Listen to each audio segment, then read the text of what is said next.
Hey y'all, Steve here. We don't get too explicit too often, but we do in this episode, so keep that in mind when you choose to listen to this. Welcome to Then You Ruined It, a podcast where two friends who refuse to meet in real life give each other plenty of reasons to stick to that opinion.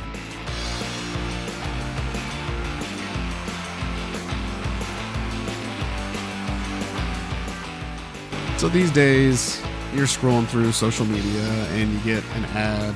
I won't say X/Twitter because Lord knows what hellish depths those spring from. But in Instagram or Facebook, you know, they can be some targeted like, oh, I know I'm getting that ad. I don't want this thing, but if I keep like stopping on it every time I scroll by, it's like it's going to know somehow, oh, he wants this. I'm going to keep pushing it, and eventually he'll just cave. And case in point, I remember, I don't know if you've ever heard of those like gloves that not shred potatoes, that skin, like take the skin off of like potatoes and other fruit. Not fruit, vegetables. Peel vegetables, basically. I prepare a lot of food for this family, if you couldn't tell. You know, my favorite. They skin the fruits. They It's just they cleave. You know, my favorite fruit salad is a combination of honeydew, grapes, and potatoes. That sounds pretty tasty, actually. I can make a tasty Mountain Dew flavor out of that. Oh, PepsiCo, if you're listening to this, you get me a potato-infused Mountain Dew, I'm going to put my family in debt stocking up on that. Good to know. So, they're these gloves that peel potatoes and other vegetables and everything for you. And it was one of those like flash in the pan. It was before Shark Tank was even a thing, but I'm sure it would have been on there because they're such a gimmick, and I never actually used them. But I remember one night, like talking to my wife about it, and like just like that, I'd like to get a pair of those if we could find them, just to like try them, just to see how they work, and if they don't, blah blah blah. And then like the next day on Instagram, I got an ad for those, which I was like, A, I didn't even think they were sold still. B, you're listening, and I know it. Yeah, they're dirty listeners. Yes. So, the thing I'm about to tell, I won't specifically say, yes, they're definitely listening, but history shows its cards, and you'll know. So, my wife is talking about things that she's seen in her feed recently, which she doesn't check that often, but on Facebook, she was checking things for our local Buy Nothing group, and would get ads for... She got two different ones. I think one was a very, not generic, but the name of the product was much better. It was just the Love Blanket. And I'm like, okay, is that like a heated blanket that's like super large? So it's like, oh, you can, snuggle in your blanket with your love, and it's a great thing to cuddle with, or like one of those like super heavy blankets they make now that like make you feel more comforted and I don't know, sat on.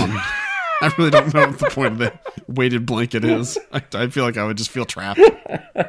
Well, that's because a 15-pound weight on you would be concerning. Yes. And I don't need that. Anytime I get under a blanket, my children jump on me anyway, so I don't need a weighted blanket. It is kind of signing up for simulated sleep paralysis. So that's what I'm thinking. I'm just like, is that what it is? What is a love blanket? She's like, well, I looked at it because how could you not look at something like that that's in your feed? And apparently it's a blanket that you make love on, and it is meant to eschew or wick away liquids that may get on the blanket during said lovemaking. It's a giant cum rag? As I said, this ad was more couth. I don't like where this podcast is going anymore. I don't know that it's going there. I'm going there this time. We can steer in the other direction. Hard left as soon as I'm done. I mean, whatever, but I mean, there's only... If you have that much of a problem with fluids, get a tarp. Yes, indeed. And that's why it was, noted, but also ew and why. So, but we were talking about, like, not why do you need the product, but why did you get this ad? Like, You're around me most of the time, but there are, occasions where you go out with the girls and you have drinks or whatever, and you're talking to them. What are you talking about that maybe your phone has overheard? Or maybe what somebody else in your presence has, spoken about, and it picked it up as, this is her problem. Well, I got just the thing. Yeah, it could be just somebody saying something of like, man, my husband's really sweaty and spoogy. I don't know. That's not a work conversation you should be having. Maybe it was. Oh no, it's not work comment. No, not work. Definitely. Well, she does have some work conversations with some coworkers that, again, through Zoom and everything else. Although, I mean, never in person. It could just be someone on the bus. I've heard people on the bus say weirder and worse things. Oh, absolutely. If she rode the bus, yeah, that's where it probably came from. But she doesn't ride no bus. There's the problem with this product. The name is too generic. Like a toddler could just say, I love my blanket, and your phone's going to filter through that, and you're like, hey, I know what this little 5-year-old wants. A love blanket. Thank you, Jerry Lewis. Yeah, so that was my thing, too. And I don't remember... So you'll get that ad, and if you deny it or just ignore it, eventually you'll get something that's like, okay, I've seen you look at this ad. I've seen you look at it for a while and then go away. So I'm going to push harder. I'm not going to turn this way.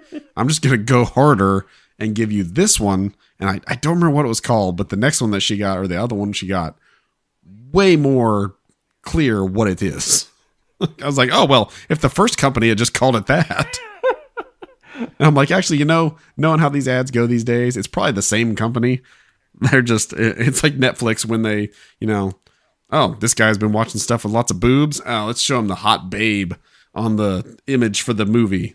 Oh, he's got kids. All right, let's show him the cute little dragon that's also in the movie. What movie has boobs and a cute dragon? All the ones I watch. Dreams work is getting saucy. I mean... Hiccup After Dark. I did just watch Thomas Crown Affair on YouTube, and that has way more boob than I remembered. Like, I remember purchasing that, I think, back when I worked at Walmart. And that would have been while I was still in high school. So I don't know. I know I watched it at least once. And I don't know how I watched that and didn't immediately add it to the spank bank. Because, my God... Pierce Brosnan and Rene Russo are just naked all over the place in that movie. So if YouTube picks up on that, they're going to be like, dude, I gotcha. I know what movie you want to watch next.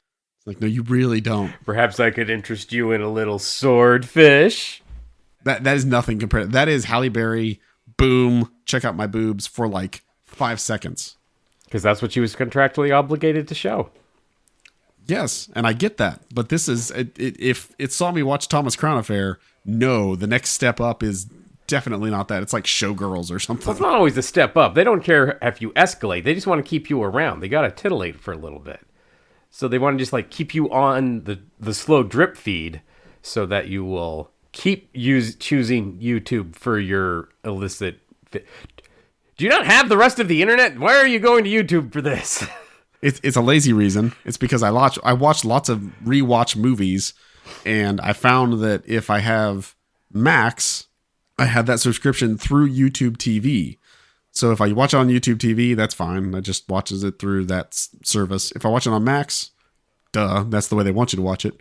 But you can also get that subscription through YouTube. And if you do that, you can watch it at any damn speed you want. So I can watch all those movies at 1.75 speed and get the hell through them so I can get to the next thing. So those boobs are zooming by. I'm like, whoa. You have too much content that you have committed yourself to when you can't slow down and enjoy a topless Renee Zellweger. Not Renee Zellweger, Renee Russo. Renee Russo, sorry. We're not wrong Renee. Yes. And yes, that's. I mean, there were definitely a couple of. I don't know if you've used YouTube on a tablet recently, but the double tap and you get to go back 15 seconds or whatever. you 15 seconds a few times. There were a few taps. So the best 15 seconds of the movie. Enjoy that one again. It's like, yeah, I mean, it's like on Seinfeld, Elaine had to find who was sponge-worthy. Rene Russo is definitely tap-worthy. Slow down. Live your life. Sit with yourself. So you say sit with yourself, but no, that's why I have all these devices surrounding me. You know, I'll hear that at church. It's like, you need to sit still and just be at one with nature and God. And it's just like, no, I hate the things that I hear when I'm by myself quietly. That's why I turn on as many fans and devices as I can. There is nothing worse than just sitting and being with me. I suck. I don't like me. I'm well aware. Why do you think I listen to other people? So I could have other people in my brains. I know I've mentioned this many, many times, but it goes along the same lines as it's not even just smacking of lips. I can't hear somebody chew food anymore. Like if my wife is just like talking with, right before I came down for this podcast, she'd just gotten home. She was having a little snack and she was telling me something and just chomping while she's talking. I reached over and flipped on a little fan. So it would make just a slight hum so I wouldn't have to hear. And I certainly don't want to hear my own. Like I TV's on, fans going, something. I cannot hear myself chew while I am doing whatever. So you can't deal with your own eating. You can't deal with your own thinking. You can't deal with your own farts based on the story you told off mic. But you're not left with much else, Jason. I mean, right now it's pretty quiet and I don't like it. But I'm doing it for you, listener. What's up, quiet? You're listening to me. Yes, but the background noise. Like there's not enough going on. Too much of you, Steve. I wish I could drown about half of you out with white noise. Unless I really need to be paying attention to a meeting at work anymore, I am listening to YouTube in the other ear. Well, that's just like good multitasking. There's definitely been times when, you know, I clearly tell, oh, this is about a new training thing. I need to listen to this. Boom. Take this one out. Put this one in. You have my attention for 5 minutes until I need to go find out what Jenna and Angela said about this particular episode of The Office. You got 5 minutes of my time. Make something of it. Well, because you are acting in real time, and I can't stand that. They will tell me what I need to know about 5 minutes, 10 minutes worth of information, or more. My podcast app also cuts out dead air, so yeah, I mean that's all well and good, but it ruins you for real people. It's just like, oh my goodness, why are you talking so slow? Get the information out. Come on, let's go. Go in the other room, record it, play to me at double speed. I've got so many other things I could be doing right now.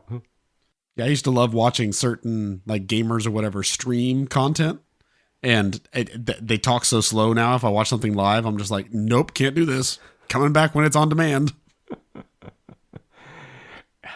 You're broken. Marvel movies I'm pretty good with. Well, because those are made specifically for the TikTok generation. I've done it to myself. The moment I realized you could speed up any podcast and still, you know, halfway hear it at 1.2 speed, I never looked back. I've tried to go above 2. I have there's the app I use does now go up to like 3, I think. And I'm just like, all right, let's start. Let's dance with the devil. Let's see what this is. And I got to like 2.1, and I was just like, no, this is ludicrous. Like, wrap your scrotum around your phone and like, all right, let's do this. Take me away. 3 times speed. In what world would it help me to wrap my scrotum around a phone? You experience it more. Get the audio right to your taint. What the hell kind of phrase is that? It's like the first time I heard my mom say knee high to a grasshopper. What? Like, what? That makes sense. It means you're very short. You only come up to a grasshopper's knee. I said the first time. I got it later. I'm never going to understand wrap your scrotum around a phone and let's rip and roll. Someday people are going to look back at the day I invented this phrase, wrap your scrotum around your phone. And they're going to be like, that's when English peaked. Right there. The April whatever episode of Then You Ruined It. Steve beat English. Well, wrap my scrotum around my phone and pull my taint out my toenails. Wait, no! If you've wrapped your scrotum around your phone, your taint is engaged. I never want to think about your taint being engaged. Thank you very much. Don't think about my taint. Think about your taint. I don't want to. No, taint is not a good thing. I don't care who it is. You can find the most attractive person in the world, and you still think taint. And it's like, ugh. No. Not a good body part for anyone.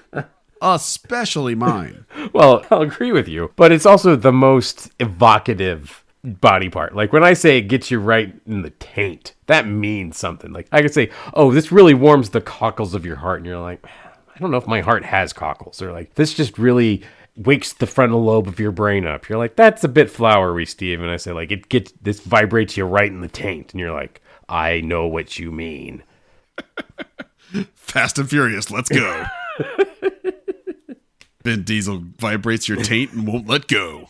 Yes, here's my money. Show me that movie. I mean, that's why Dune is such a popular movie, is because those IMAX seats shake your taint. When that sandworm comes up, you feel it in the taint. Nobody cared about Dune for 50 years when it was a book. You make it shake someone's taint, and now it's like the second coming of cinema. Well, I've always said about my movies, taint shaking, taint making money. Oh, taint shanking is making money. That's why no one liked Madam Web. Didn't engage with your taint at all.